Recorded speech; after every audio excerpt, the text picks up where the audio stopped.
It's time for Coffee with the Chicken Ladies, a podcast for people who love chickens. Hey everybody, and welcome. It's Chrisie&Holly from Coffee with the Chicken Ladies. We're here, and this is episode number 297 of our podcast, where we talk about everything chicken, family, fun, and more chickens and ducks and geese. more chickens. We drink a ton of coffee. I'm talking a ton, but most importantly, we hug chickens every day and ducks and geese. And we kiss them too, don't forget. We brew coffee from a little roaster here in Maryland. Holly Ann, what kind of coffee are we brewing today? We're feeling tropical, so we're going with some Kona coffee. It's really good. Don't miss out. So, are you ready to sip some of this delicious coffee and chat? I am. But first, some words from our sponsors. Coffee with the Chicken Ladies is brought to you by Nutrena Nature-Wise Feeds.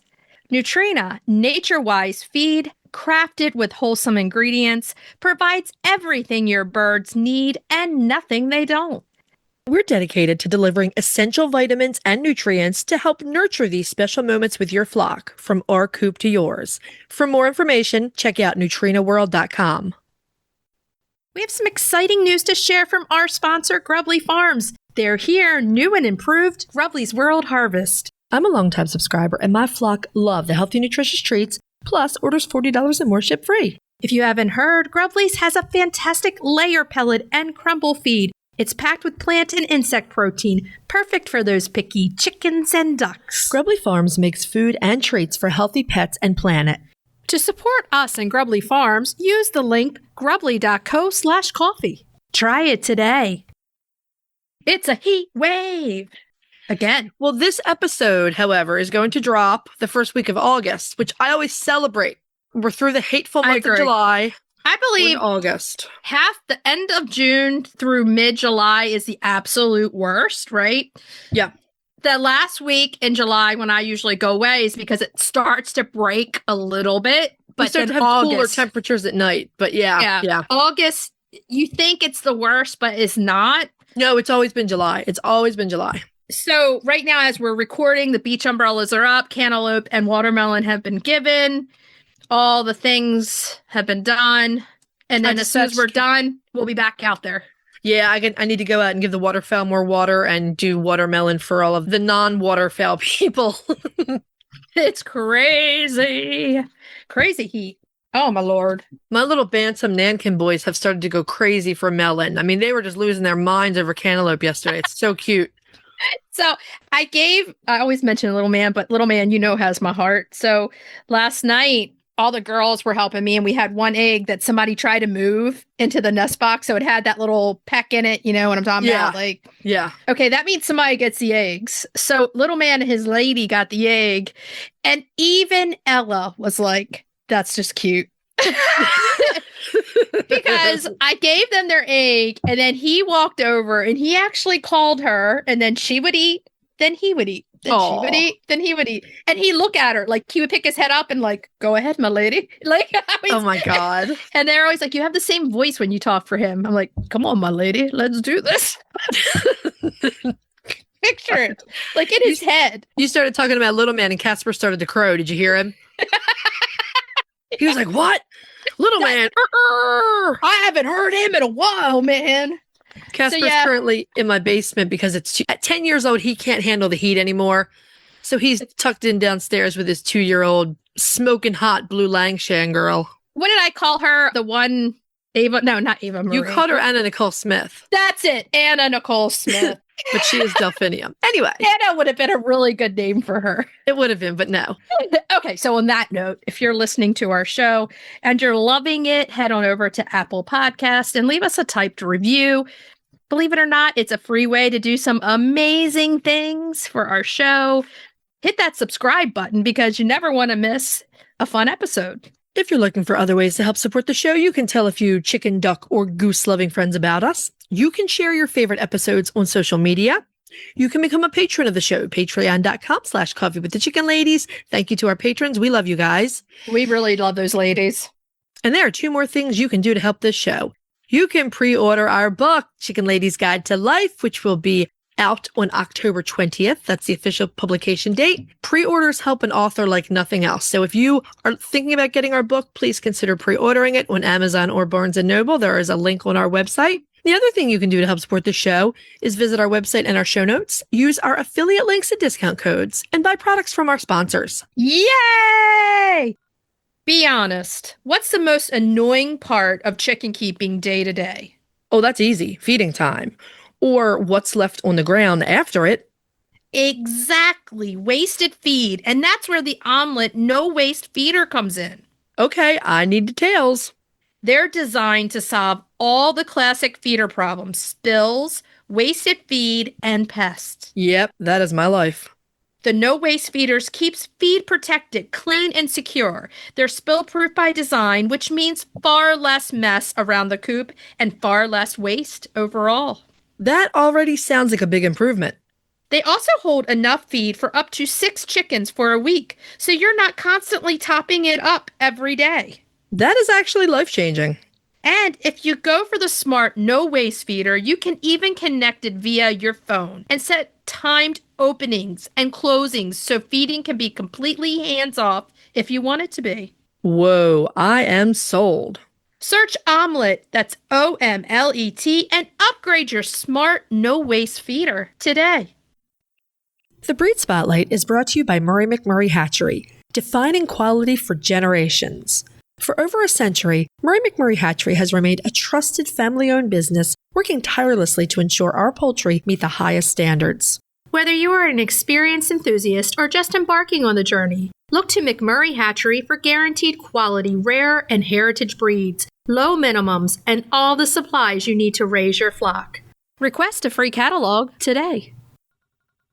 Bump, bump, bump, bump, bump, bump. Bump, ba-dum, bump, bump. It's time for the Breed Spotlight, yeah. Yeah. This week's Breed Spotlight is... the African Goose. Yes, it is. We had a listener request for this one, so, hey, it took us a little while, but here we go. It was a while ago, yeah. We're trying to weed through all of our requests. I apologize, because as usual, I cannot remember which listener requested it, but... Thank you for the request. This is a really fun one. I learned a lot more about this goose than I knew, and of course, this goose is now on my list. All the geese are on my list.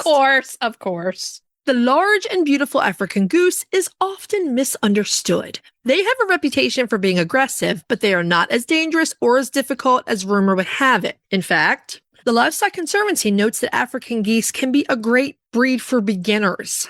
Which we're going to be talking about soon in our main topic. Right. Now, their name is also a bit confusing because these geese are not from Africa.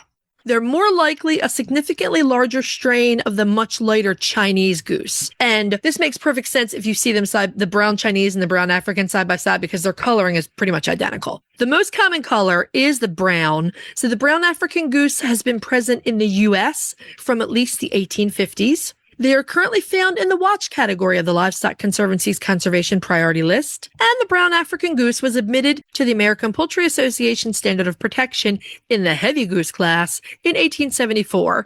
There's a white goose that was admitted in 1987, and there's a buff African goose that was admitted in 2018. Nice. Now, both the African and Chinese geese are descended from the wild Asian swan goose. This gives them a longer neck than all the other geese that we're used to. They have a knob at the base of their bill, and they have a much different appearance from the European geese who are descended from the wild gray lag goose. Now, wait a minute. A much larger neck, that's going to equal some medicating that could be even harder. That neck is longer. That neck is like a snake. No That's kidding. not good for medicating. I know. That's how I look at all this stuff now. I'm like, oh, If you God. look at their head, they are kind of like a large poultry body and like a cobra up there. Well, you could get a flute, right? And you could be like a goose tamer or whatever. Like Oh, you the could goose play the tamer. flute instead of a snake. I'm telling you, don't peel your geese. Just use liquid meds. It's by far the better way. Now, letters from English and American poultry breeders and fanciers in the 1850s and 1860s confirm that what we know as the African goose did originate in China, where they were known as the lionhead goose. At some point in time, and remember, geese have been domesticated for like at least 7,000 years, maybe longer. So at some point in time, selective breeding successfully took these two different strains, the Chinese and the African goose, in opposite directions. African geese showed up in Europe sometime during the 1700s, and as we said earlier, they showed up in the US sometime around 1850. Wow. That's pretty cool stuff there. Yeah. Okay. So African geese, do you think they're little or they're big? Duh. They big. If you got a lot longer neck, you got to have a bigger body to support that longer neck. Well, that's why they're so interesting, because the Chinese and African both have these super long necks from the wild swan goose. But the Chinese goose has a light body, where the African goose, big body. Oh, yeah, they're big. Cobra head. They're big. Because, I mean, you got to have, I would want them just so I could walk around with the flute behind me. Like, and they could be behind me, like, doing their neck thing. That would be great. Has anyone ever successfully trained their geese to dance to a flute? That will be me. Okay. I will do it. It. Okay. Because look at this. The ganders are going to weigh in between 18 and 22 pounds. Yeah. That's a big boy. Big boy. And the female geese are coming in 15 to 18. They're big. They're substantially large geese. Now, like the Chinese geese, they have a large black knob at the base of their black bill that extends up to the top of their head. Look them up. I like when everyone, if you have a chance to look up while we're talking about what they look like so you can understand it. I think they're absolutely beautiful. They're so pretty. Yeah. The show or exhibition strain of the African geese, known as Super Africans, have a dewlap, and no, it's not from breeding with the dewlap Toulouse. No, that's what everybody instantly probably thought. But no, the African goose is probably older than the Toulouse goose, so it definitely it's the other way around. Not. Maybe. No, I think the Toulouse is completely European goose. I guess a dewlap just forms on really, really big geese. They're like, they need it. They just need it for some reason. It makes them look even bigger. They're like, look, don't mess with me. I got this right here, and it's going to take you out. My dewlap. Take me out, man. I'll dewlap you. I don't want to dewlap you. Now, if you want to don't take me out because you want the dewlap. Here we go. I mean, that would not be good. Now, the brown African geese, they have a medium brown neck and body feathers with a darker brown stripe down the back of their neck and dark lacing on the wing feathers. Really pretty. Mm-hmm. Their undercarriage is snow white. And they're very vain about that. They preen and they keep that beautifully white. You could have 7 of them, the 7 dwarfs. But they're Grumpy's going to be my favorite. Now, let me introduce you to Grumpy. We should tell Fiona that for like names for like for the 7 dwarfs. It would be so funny. Okay. They have those sturdy orange legs and feet and dark brown eyes. And overall, they're just gorgeous. They're really pretty birds. They would make a great addition to your flock. I mean, I've had the brown Chinese on my list for ages and ages. I always thought that the Africans were aggressive, but after learning about them, they're definitely on my list. So unlike the Chinese geese, the African geese have never been selected for egg laying. So, companionship along with the benefit of eggs, hey, that's not a bad thing. So they are respectable, not stellar numbers. Like all geese, they lay seasonally and give you about 2 to 4 dozen. That's 24 to 48 extra large white eggs. Now, keep in mind, 24 to 48 extra large eggs is a lot in chicken eggs, right? Yeah, because you're looking at least 3 chicken eggs for, every a big goose egg. Yeah. If you look at it that way, it's pretty good, right? So the Super Africans will be on the lower end of that scale. And Metzer Farms does note that because of their size, the Super Africans sometimes have fertility problems. And they also wear capes. I was waiting for the cape too. You did not disappoint me. I've been waiting for you to say, do the Super Africans wear a cape? Okay. You know I'm the queen of mom A red jokes. Cape with a big gold A on the back of it. Because they're super. We're not aggressive. I might have to get some Super Africans just because I like to say Super African. They have a cape on. They could wear a cape. Yeah. That would be great on our Insta. That would be awesome on the Insta. Mm-hmm. Now, the Africans do sometimes go broody and may hatch a clutch for you if you want more. So that's good. But that also means when they go broody, you're going to deal with, during those times of the year, a little bit more aggressive goose. I think the Super African males can be super African aggressive sometimes. So they really take it seriously guarding their ladies when they're setting. So, I mean, they wear the cape during that time of the year. That's right. Like, I'm going to take you out. But the reality is these are actually very, very nice geese. Like all geese, they can be dramatic and reactionary, but they're smart and trainable. They can be quite loud. They can be territorial and they can be overprotective of their flock and people. And like we said, some ganders are known to be overprotective to the point of aggression during breeding season. Don't do dumb things. If you had a pair, you could name them Superman and Lois Lane. Actually like Lois Lane for a goose name. I think that's really cute. He could be Clark Kent, right? Clark and Lois? Lois and Clark? And Lois. Yeah. Not Lois and Clark. Lois and Clark. Lois and Clark. Oh my God. Lois and Clark for goose names. And then he could wear a cape. I would love that. If you want to have some fun. Put the cape on. No. Okay, I'm gonna say the next sentence and say something else. But I did see over and over how much people love their African geese and how friendly they can be. If you want to laugh, go over to the African and Super African pages on Metzer Farm's website and read the reviews. One lady says her gander is so protective of her, he'll get in her lap and shriek at anybody who comes near her. Oh, that's cute. Which I thought was really cute. And then there's another one who loves their African geese, and they said they're a honk and a chonk. Well, that's a t-shirt I think you have. I know, right? Honk and a chonk. Yeah. They can be especially bonded to you if you handle them a lot as babies, though. For sure. And they can imprint on you. And that's the best. That's the best.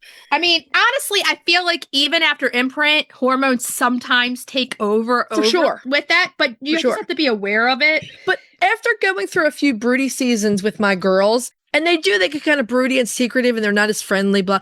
But as soon as the broodiness is over, they're back to chasing me around, yelling for me. I'd say chasing me around, following me. Right. Well, I'll never forget being in the UK and getting that text or email from Pete. Remember when I said, don't do dumb things?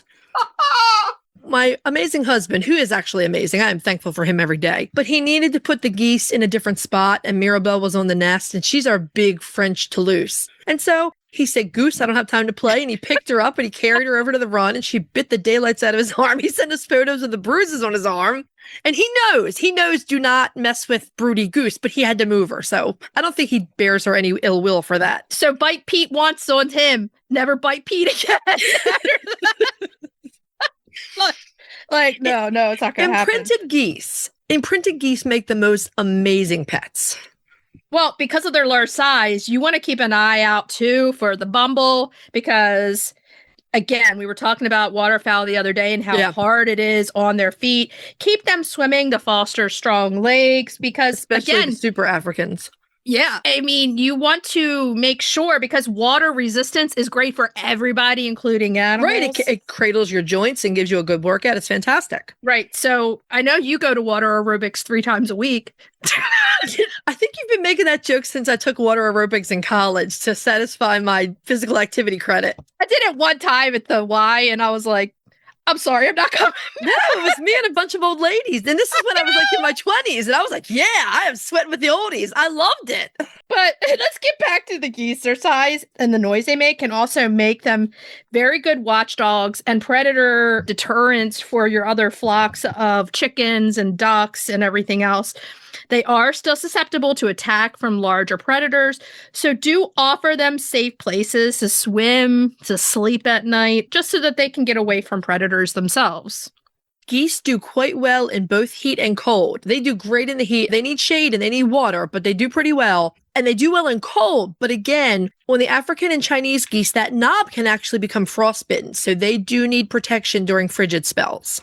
And they need that knob, so make sure that does not get frostbitten. That knob is adorable. It is. So here's the question of the breed spotlight. Where do you get them? Because after this, you know what you're thinking right now. You want to go get some Super Africans in your life. Yes, I do. See, Holly answered for everybody. And where are we going to go to get these? Metzer Farm and McMurray Hatchery can meet all of your African goose needs. Now, Metzer's offers both the African and the Super African as sexed goslings, while McMurray offers sexed African goslings that may or may not have a dewlap. It's the luck of the draw. Hey, I want it all. I want Super African, the dewlap, all. So, Mark and Katie, I'm coming over. You're going to be playing your flute and the Super Africans are going to be dancing and the dewlap is going to be a swinging. With capes. Don't forget those. Clark Kent, Lois Lane. Now I need African geese with that name. It's perfect. See, I do come up with good ideas. See? You got to go get the African geese now. The Super Africans, that's for sure. Are you ready to dive into the fascinating world of backyard ducks?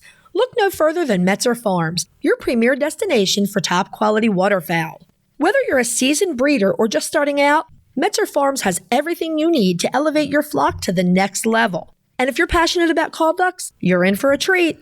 Metzer Farms hatches a stunning variety of call ducks, meticulously bred for their miniature size, beauty, and calm temperament. From snowy whites to vibrant colors, each duck is a masterpiece waiting to grace your backyard. Visit MetzerFarms.com today to browse their extensive selection and start your journey into the wonderful world of waterfowl. Metzer Farms, where passion meets perfection. If you're looking for a chicken coop that's produced in a planet-friendly, sustainable way, try Nestera. Each coop is made from highly durable, 100% recycled plastic that keeps the equivalent of up to 2,000 shampoo bottles out of a landfill. Their clean, modern design will fit into any garden or run area and comes with an industry-beating 25-year warranty and a range of handy accessories. Simple to put together, so quick and easy to clean, and most importantly, red mite resistant. Your chickens will love it. Quick shipping from Nestera.us. For a 5% discount, use the affiliate link in our show notes, on our website, and on Instagram. Link in bio. Check them out today. Eaton Pet and Pasture is a farmer-owned company based in upstate New York that creates USA-made, sustainable products for backyard chicken keepers. From low-dust hemp bedding and comfy aspen nesting pads to nutritious treats and odor-eliminating products, everything is designed to keep your coop clean, healthy, and smelling egg-tastic. All their products are made right here in the USA with ingredients that are safe for your flock and the planet. So whether you're doing a deep clean or just a quick refresh, Eaton makes it simple to care for your coop the natural way. They're your one-stop shop for coop freshness and flock happiness, made easy. Visit EatonPetAndPasture.com to explore the full line of flock favorites and use the code COFFEE at checkout for a first-time purchase discount. Okay, are we ready to move on to main topic? Yeah. Yeah. This week, we're welcoming back one of our favorite and most frequent guests to the show, the wonderful Lisa Steele, the original Chicken Lady blogger, author of 9 books, including your cookbooks. All of your books are available on Amazon. Your information is still on your website where anyone can search it and find blog posts on anything they want. But today, we've got you here with us because we want to talk to you about geese. So Lisa, welcome back. It is great to see you. So happy to be back. I'm still waiting for my jacket. I think I've been a guest more than 5 times, so I'm eligible for the jacket. I still haven't gotten it, but whatever. You know what? I think we need to do a Chicken Ladies denim jacket with like all the patchwork on it for like, yeah, that would be awesome. There's actually one iron-on decal or something. Yeah. I actually have a denim jacket, which I can't get to because my sheepdog is on my feet, but where I'm putting these like little country patches. There's a sheep and there's a duck and there's a rooster.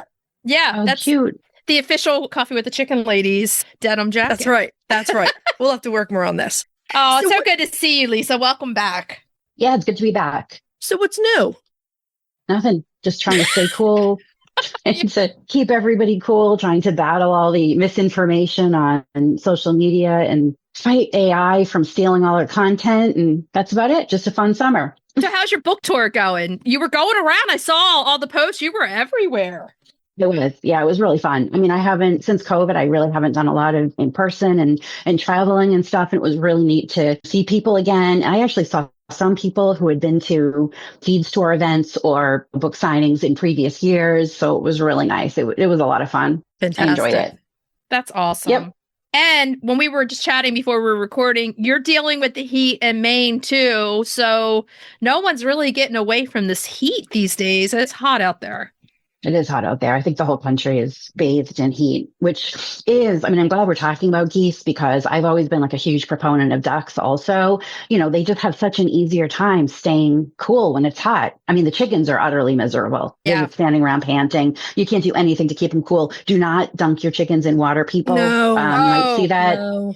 Don't do it. It's the worst thing you can do. They need to fluff their feathers. Just leave them with somewhere cool. Mine take dust baths a lot. Yeah. Kind of like pigs go in the mud. They take a lot of dust baths.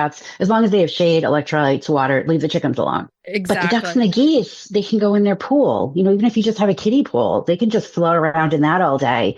So the heat doesn't affect them nearly as much. It doesn't. I think Chrissy's tired of me saying the ducks and geese do great in the heat. Just as soon as they have their water, they're fine. Are you sick of hearing that, Chris? No, I'm not. But what I wanted to start Lisa on is we want to talk about, so if you want an animal that's great in the heat, the geese for beginners, and there's a big buzz on geese right now. So we want to talk about what breeds we believe are good for beginners, because you got to have a starting point, right? You have to have a place where you're going to start where they're kind of easier and get your feet wet, so to say.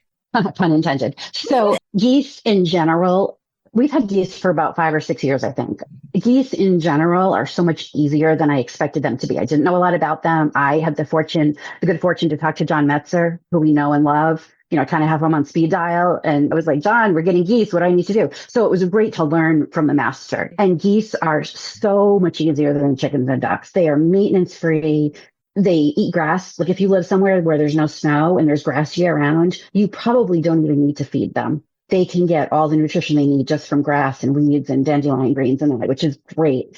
For us in the winter, we do have to feed them. So I give them hay, I give them cabbage, I give them whole wheat. They don't really need a layer feed. They're just so self-sufficient. They just kind of walk around the yard all day eating grass. They're not going to be vulnerable to like the smaller predators. A hawk is not going to carry a goose off. I think even a raccoon or a small fox, if you've got a couple geese, I don't really know if they're going to make a try for them. Right. Geese can be pretty ferocious. Ours they're always watching the sky like the ducks, but anything they see something or they hear something they don't like, they'll corral chickens and either get them in the coop or they'll get them under a bush until they know exactly what's going on. So they're super protective. So in general, I think they're easier. Like for beginners, if you're going to start with either ducks, chickens, or geese, I would say start with the geese because all they need is a shed. They don't need roosts. They don't need nesting boxes. They just need a shed somewhere they're safe at night because coyotes or dogs or eagles or something could still get them. I always feel like geese are in the middle, right? So you got ducks that are really about water and then chickens who are about no water, basically. And the geese are kind of like, yeah, we like water, but we can give or take. Like we don't need as much water as the ducks. And they do get a bad rap. And we were talking, I really do think it's the Canadian goose that's like, hey, we're protecting our babies from these people, and everybody thinks they're aggressive. But they're not. Everybody's had that encounter with the wild goose at the park. And that's not our geese. You're right about the water. If I fill up a tub or a kiddie pool, they'll sit in it for a while, give or take.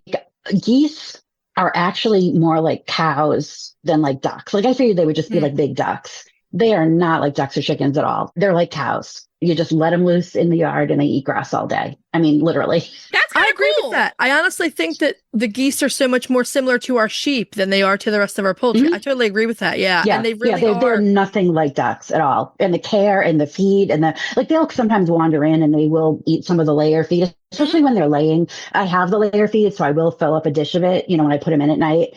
Sometimes they'll touch it, sometimes they won't. They're just so easy and so low maintenance. And we would never eat ours. We don't eat any of our animals, but I kind of laugh at these homesteaders thinking, why are you not raising geese?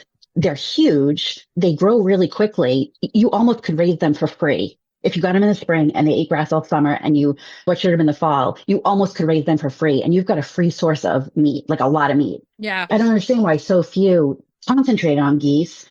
And instead they raise chickens, which are a pain in the neck. I mean, you guys all know how I feel about my chickens. We love the chickens very much, but there's no denying that they can be the most labor intensive of the poultry. It's true. Oh, they are. They are. So many things can happen to them. The respiratory, this. I mean, geese are so hardy. Literally, we let them out in the morning. We lock them up at night. We give them water. They're just so easy. So as for breeds, I did a lot of research and I talked to John a lot. We picked the French Toulouse and the Buff because they have the reputation for being very calm, very docile, friendly, all that. And we have found that to be true. From everything I've read, the Chinese and the Africans can be more aggressive, but then I see people carrying theirs around in their arms. So I think any animal, if you raise it, from day one or you hatch it and you spend a lot of time with it, whatever. But I think just to be on the safe side, we went with the breeds that were supposed to be super docile. The Sebastopols, the ones that look like the, Swan Lakes, whatever. I really wanted those, but we get so much mud and so much snow. And I just worried the feathers would be an issue. But I've heard that they're great. The Emden, there's a brown and white one. They're not very popular. P. Allen Smith has some, and I don't remember the name. I think it starts with a P. The Pomeranian, the Pomeranian saddled, right? Yes, maybe. Yeah. Hang on, I'm going to look They're at the really standard pretty. of perfection.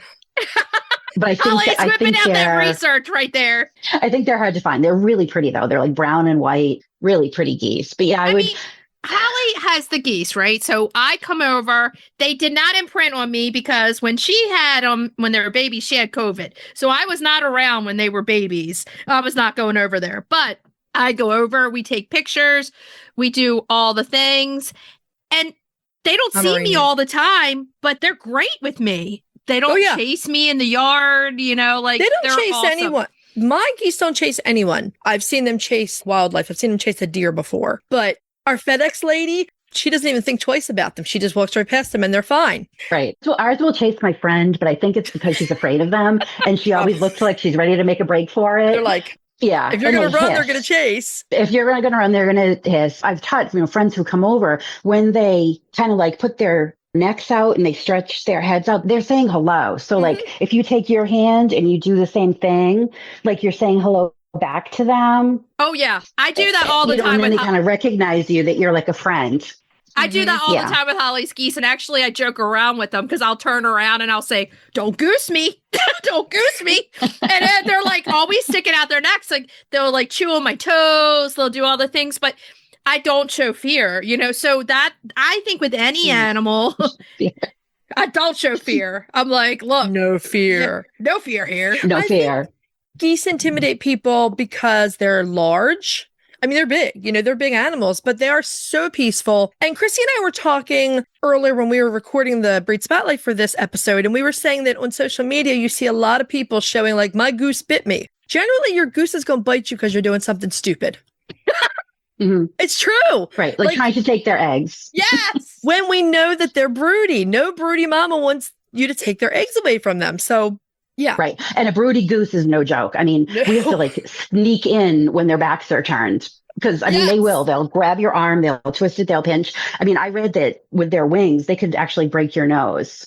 Because their wings are so strong. So you do have to be careful, even if they're just, sometimes if they see something and they get startled, if they're going to start, you got to get out of the way because even unintentionally, they could do damage. I've got the French Toulouse too, and she's Mirabelle, and she's huge and she's gorgeous. And I was walking behind her in one of our garden paths and something startled her and she busted my mouth with that wing.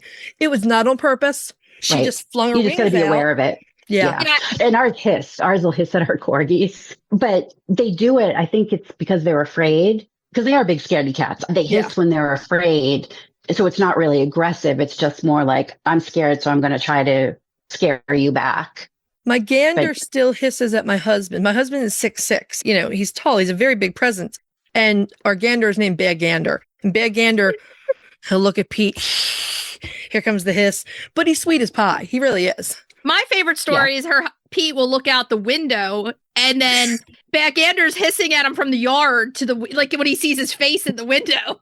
He's like, oh man, I see you there. But I think beginners just have to get over, first of all the false information. Yeah. And just be aware that farm geese are different than wild geese. Get that point in your head at first and understand that when you're educated on how to take care of them, and they're going to bond with you even more sometimes than chickens and ducks do because they imprint. Absolutely.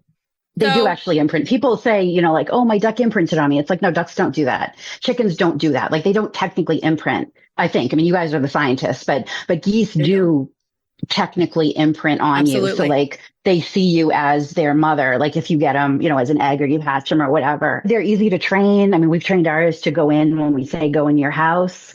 Whatever they're doing, they turn around and they walk into their house. We've hand-fed them dandelion greens when they were little. So they would walk around our yard specifically looking for the dandelion greens. So they like weed our lawn. They're super smart. They're much more affectionate than the chickens and ducks are. Much more affectionate, much smarter. They watch you do something and you swear you could have them do it. You're like, okay, your turn. And they could do it if they had hands and fingers, and thumbs. So smart and so trainable. And I think that that's another myth that people believe that geese are sort of like completely crazy and they're not. Like, we've had people say to us, everyone tells me that geese are stupid. Is that true? Oh, somebody did message us with that, and it's not true. No, they're not stupid at all. I think that this is my opinion. I think that the key to raising geese successfully is to understand their behavior. That's it. Mm-hmm. Understand what they want and how they read your body language. Animal. Right. That's any animal. And what they're doing, what it means. I did a lot of research for my duck book, how ducks, like if there's inclement weather, they will all stand facing into the weather because if they need to take off quickly, if they see a predator, they need to fly into the wind like planes do. Ah. And I was like, that's fascinating. And I watch my ducks and they sure do. They face into the weather. They stamp their feet because that makes the worms come up to the surface. A lot of the shorebirds do that too. And learning about like the two sides of their brain and how like they can actually sleep with one half of their, like when Canadian geese are migrating, half of their brain will actually be asleep. I wish I could do that. Flying with the other half. Humans get that attribute. Why can't we do that? Why can't we do that? We could get so much more done. They've got one eye that's like farsighted and one that's nearsighted. Yeah, that's something about how they are in the egg or whatever. So if you pay attention, when they look up to the sky, and I forget if it's the right or the left now, but they always use the same eye to look for hawks because that's the farsighted eye. And then the nearsighted eye they use to, look for bugs and stuff. I mean, just so much. And there's a lot of, and I'm sure about geese too, but there's a lot of research about ducks because of duck hunting. So hunters really wanted to understand ducks and why they do what they do. And I'm sure there is the same amount on geese as well. No one is hunting chickens, so no one really has done a ton of research. It's harder to find in-depth research, about chickens, but there's so much information about ducks for that reason, because hunters really wanted to get inside their heads. I love when they are that eye that they turn to the sky because they turn their whole head upwards. So that eye can see what's happening up there. It's really funny. We were like, what? What do you see? Yeah. So, okay, let's go back. The breeds that you have and Holly have are the buff and the French Toulouse. What, do you want to say something else? Yeah, I checked. Okay. Lisa, the breed you were talking about is the Pomeranian. Pomeranian. Okay. Yeah. Yeah. Okay. They're not as common, I guess. No, but they're beautiful. But they are beautiful. Yeah. So what I wanted to ask about the buff and the French Toulouse, what are the attributes to those geese that will make life a little easier for a beginning geese mama or daddy? I mean, just because they aren't, I would say stick with females. A lot of people kind of like same with the chickens. They think if they don't have a gander, the goose isn't going to lay eggs. Not true. She'll lay eggs anyway. They'll just never hatch. I would say probably stick with the females just because the male of any breed is going to be more aggressive, more assertive, a little more of a handful. Get 2 or 3 girls. I think one goose would be lonely, although I know a lot of people do have one goose that hangs out with their chickens and ducks. But they are flock animals, so I think they are happier. 2, 3, 5, 25, whatever. Lisa has geese, the goose math. Instead of chicken math, it's goose math. Yeah, it's right. hard not to fall in love with them. They're just absolutely, just use an old-fashioned word. They're the most charming animals. They're just fantastic. They just walk around the yard like without a care in the world at their own speed. They walk all together in a group. If we're in working and then we walk out and all of a sudden they come from this corner and they're like, do, all of them in a group to come see you. And you're like, okay, are you ready for me to give some video of you? Let's go. Let's do this. They're always camera ready. Yeah. They're always camera ready. The buffs are probably the most docile. They are just the sweetest, calmest, most wonderful geese. Yeah, I would say that too. I mean, Claudette is our Toulouse and she's older and she kind of raised Harper, who's the buff. And he's a little bit, I always say he's a mama's boy. Harper's a girl, but definitely like a mama's boy personality. So Claudette is in charge. She gets the best treats. She eats out of the treat container she wants to eat out of. And, Harper kind of hangs back. It took a lot longer for Harper to take things out of her hand. And so I would definitely say that. I think the Toulouse has a little bit stronger of a personality. Yeah, for sure. I agree with that. I don't know.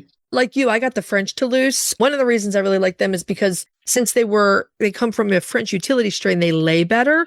So you get a few more eggs from them. But my gander is just straight up regular old, like American Toulouse. He's nowhere near as big as Mirabelle is. He isn't. He's little. Yeah. So I think that with the French, you're probably getting some more size too. And with the Toulouse, I don't know if it matters which one you get. They're just all wonderful. And I agree that they're the smarter ones. Now, keep in mind, if you're beginning with geese, here's the other thing. A big goose eggs, at least 3 chicken eggs. So they're large. They're really big. And so for one egg, you're getting a whole meal there for one egg, right? So that's another thing to remember. They may say less eggs, but you're actually getting a lot. Right. If you think about it, 4 eggs is like a whole dozen eggs. Ours, as they've gotten older, they actually lay longer in the season. The first couple seasons, they only laid for a few weeks, but now I feel like they're laying for like a couple of months. They definitely don't lay all through the summer, like chickens do. But as they get older, the season is going a little bit. But just like chicken eggs, if you don't wash them, if you refrigerate them, they're going to last a really long time. The other thing is they're actually hardier, I believe, than chickens when it comes to extreme weather. So heat and cold, they're going to be easier for you to take care of without a lot of extra provisions because they're a hardier, bigger bird. There's no other way to say it besides that. They just can handle it better. They're big girls. Yeah. Yeah. And like I said, for summer, you really don't need to feed them. I mean, we give the chickens, we give them, scraps, kitchen scraps, and they like cabbage and broccoli and greens and all that. But it's more of a snack than their regular food. And then in the winter, I just have a little like hay thing and they eat hay. Unlike chickens and ducks, they don't get like impacted crops because people freak. They're like, you can't feed geese hay. I'm like, you can feed geese hay. Yeah. They get a little hay dispenser that I keep full all the time. And then, I do give them a little bowl of the whole wheat and then cabbage and, whatever odds and ends, carrots. They like that kind of stuff more to keep them busy in the winter. But even that, it's not a huge expense. So as far as that goes, it's just really easy to feed them. They're easy keepers. They are. Now, I don't have this breed, and I don't think you do either, but we have one of our listeners who's in our Patreon program, Susan. She just got some pilgrim geese. So we've been told the pilgrims are also really docile and friendly. Have you heard that? I have heard that, and I didn't love the look of them. I thought that the Toulouse and the buff were prettier. I just wanted pretty geese. I think the Toulouse is stunning. They are. And the buff too. I mean, such a salmon, like a light salmony color. And I would love to get more, but I'm kind of afraid, like our two, they just get along so well. And I don't know if I got more, if it would mess up their dynamics, so I don't know. I'm kind of, but I would like to get more. And they live to be like 20 or 25 years old. I had a friend in high school. That's another thing to remember. Geese. It's a lifelong commitment. She had geese when we were in high school, and she messaged me a few years ago and said, you remember my parents' geese? Like they just lost them. It was like 25, 30 years that they had those geese, which is crazy. Love that. I love that because 10 years is not enough with a bird you love. It just isn't. Right. But then you got to find like a retirement home that takes geese, I'm going to be like. Well, that's why I had my first daughter was to take the parrot because I have an African gray and I had to have somebody to leave them to. So. Right.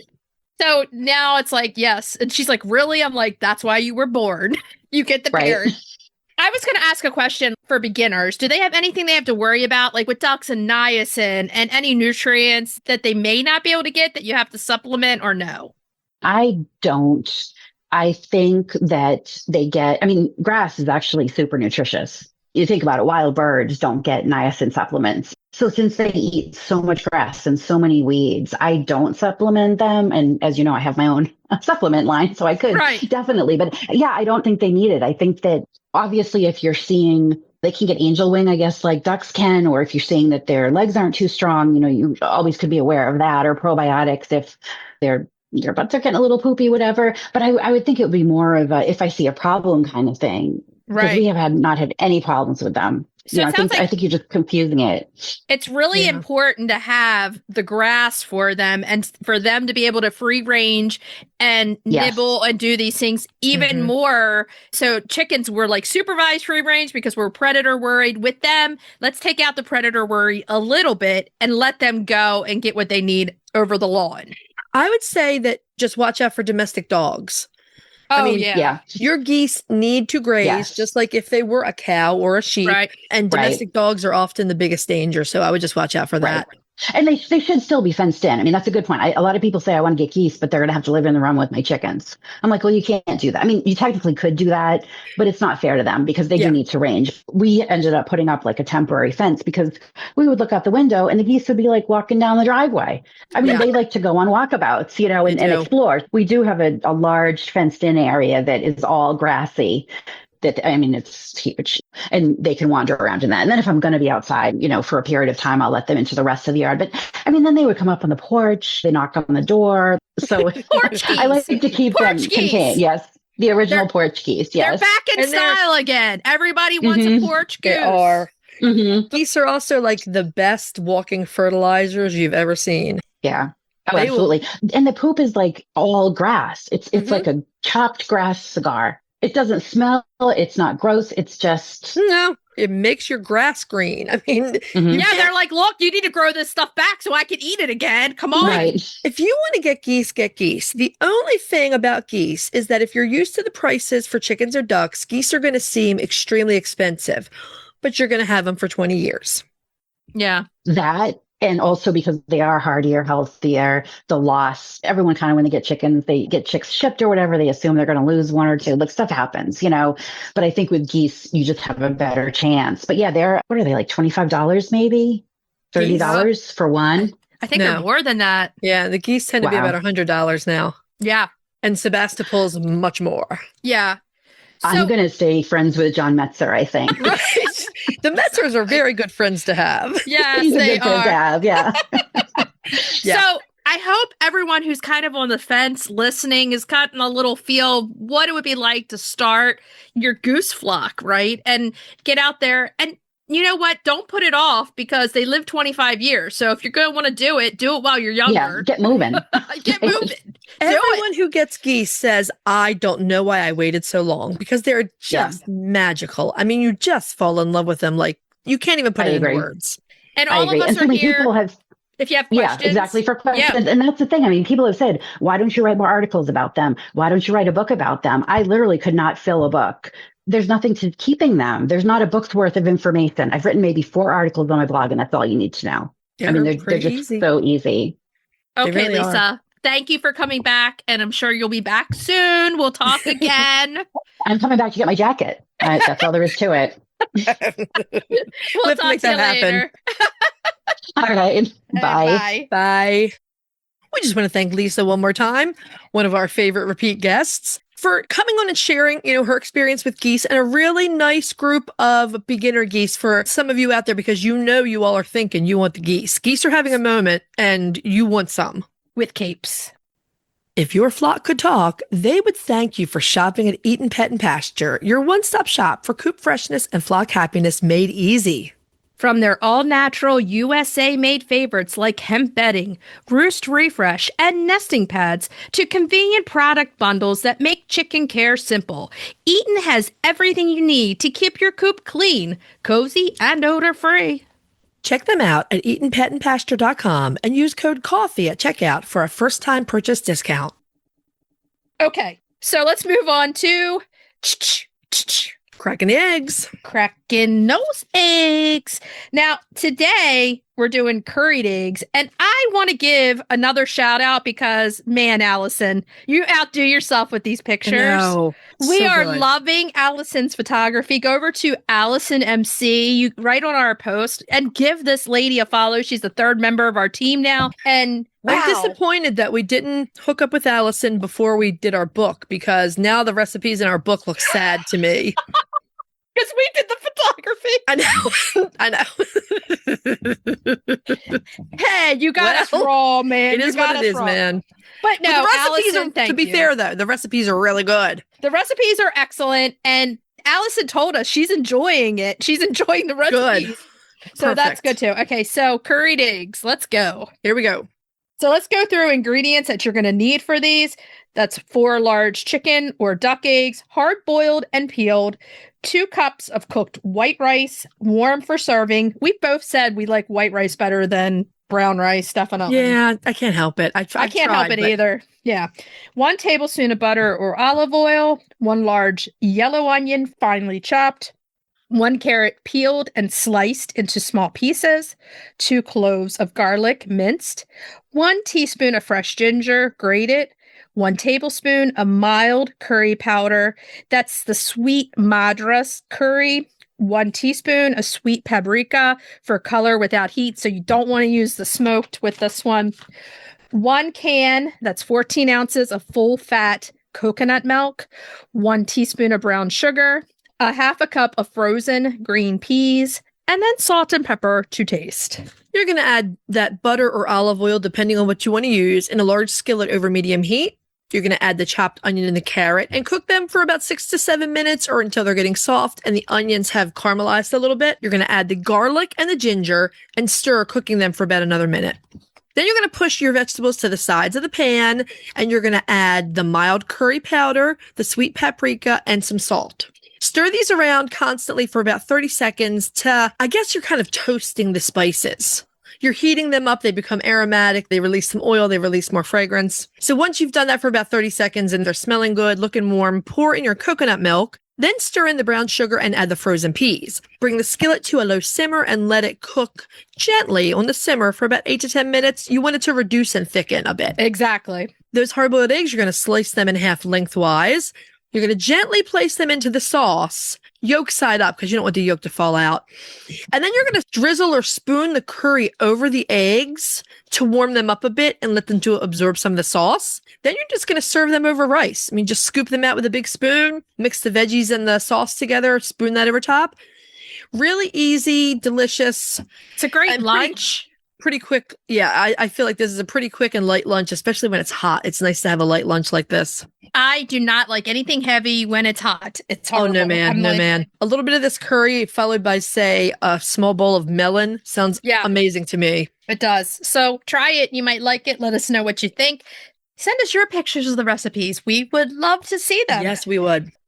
Okay, so let's move on to retail therapy. Retail therapy. Yeah. This week's retail therapy, we're taking a look at fun features for geese that are having to do with water. In other words, fun water features. Yeah. They would be great in any way, shape, or form and order.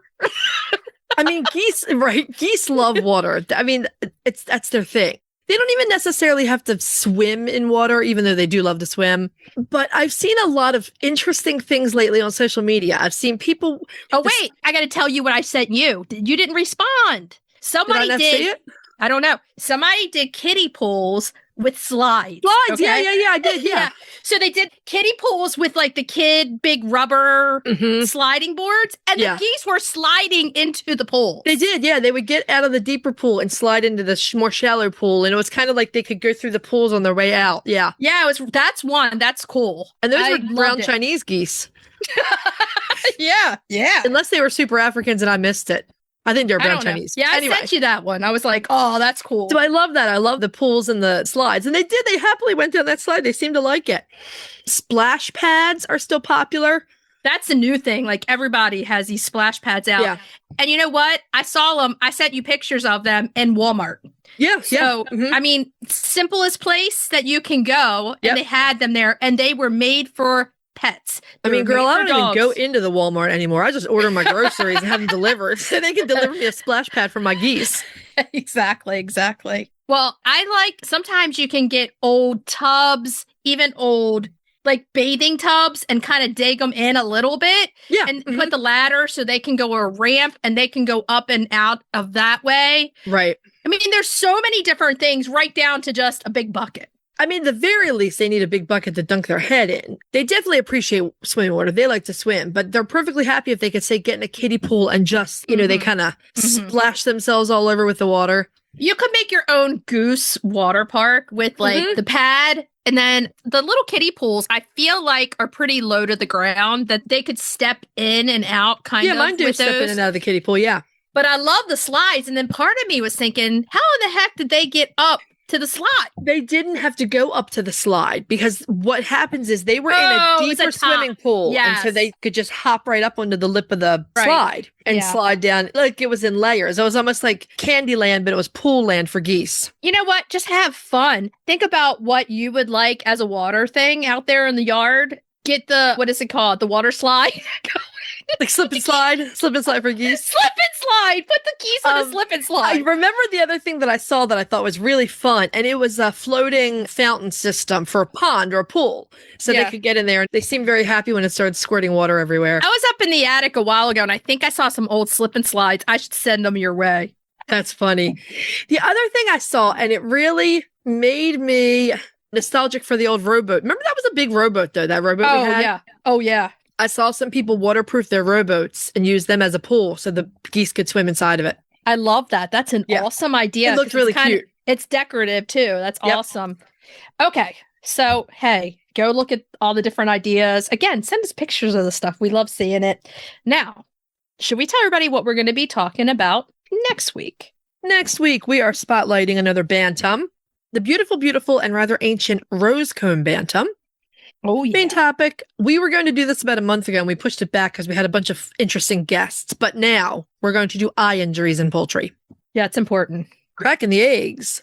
Peaches and cream layer cake. Yeah. Peaches, they're in season. It's all about them peaches. Okay. And then retail therapy, we're doing a seed spotlight on something that's not a seed, but that's okay. We're growing some garlic. Okay, who doesn't like garlic? I don't know. I haven't heard anybody really not like garlic. I don't know. Vampires. Okay. So what should we tell everybody to do until next week? Hug your chickens, ducks, and geese every day. And kiss them too. We'll talk to you next week. Bye-bye. Bye. If you'd like to see more of us, please follow us on Instagram at Coffee with the Chicken Ladies. If you'd like to help us grow the podcast, please leave us a written review on Apple Podcasts. If you'd like to become a patron of the show, please visit our Patreon page, patreon.com/coffeewiththechickenladies. Thanks for listening.